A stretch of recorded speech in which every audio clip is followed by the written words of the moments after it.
बहुत समय पहले की बात है। एक जंगल में एक सियार रहता था।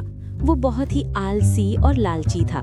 एक दिन उसे बहुत जोर की भूख लगी, लेकिन जंगल में उसे कुछ भी खाने को नहीं मिला। भटकते भटकते वो पास के एक गांव में पहुंच गया।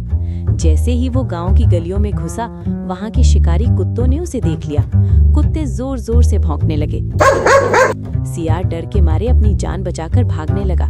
भागते भागते वो एक धोबी, कपड़े धोने वाले के घर के पिछवाड़े में जा छुपा।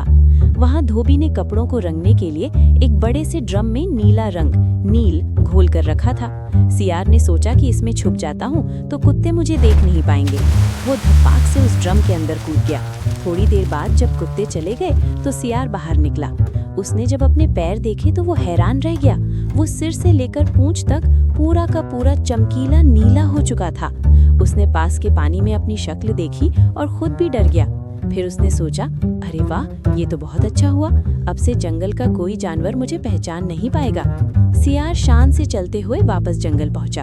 उसे देखते ही सारे जानवर, हिरण, खरगोश, यहाँ तक कि ताकतवर शेर और बाघ भी डर कर भागने लगे। सबको लगा कि ये कोई आसमान से आया हुआ अनोखा और जादुई जीव है।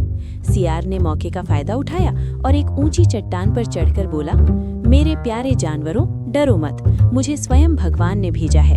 उन्होंने कहा है कि जंगल का कोई राजा नहीं है, इसलिए आज से मैं तुम्हारा राजा हूँ। अब से तुम सब मेरी सेवा करोगे और मैं तुम्हारी रक्षा करूंगा।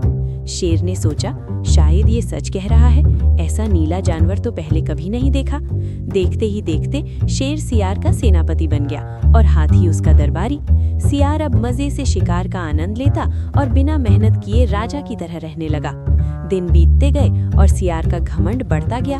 उसने जंगल के बाकी सियारों को वहां से भगा दिया ताकि उसकी असलियत कोई न जान सके।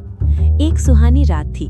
आसमान में पूरा चांद चमक रहा था। सियार अपने सिंहासन पर बैठा आराम कर रहा था।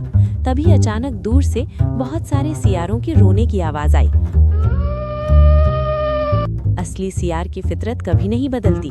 जैसे ही नीले सियार ने अपने भाइयों की आवाज सुनी, वो खुशी के मारे झूम उठा। वो भूल गया कि वो एक नकली राजा बना बैठा है। उसने अपना मुंह आसमान की तरफ उठाया और पूरी ताकत से चिल्लाने लगा। जैसे ही शेर, बाघ और बाकी जानवरों ने उसकी आवाज सुनी, वे चौंक गए। शेर दहाड़ा, अरे ये तो मामूली सियार है, इसने हमें बेवकूफ बनाया। सारे जानवर गुस्से में उसकी तरफ दौड़े। सियार समझ गया कि अब उसकी खैर नहीं। वो अपनी जान बचाकर जंगल से ऐसा भागा कि फिर कभी वापस नहीं आया।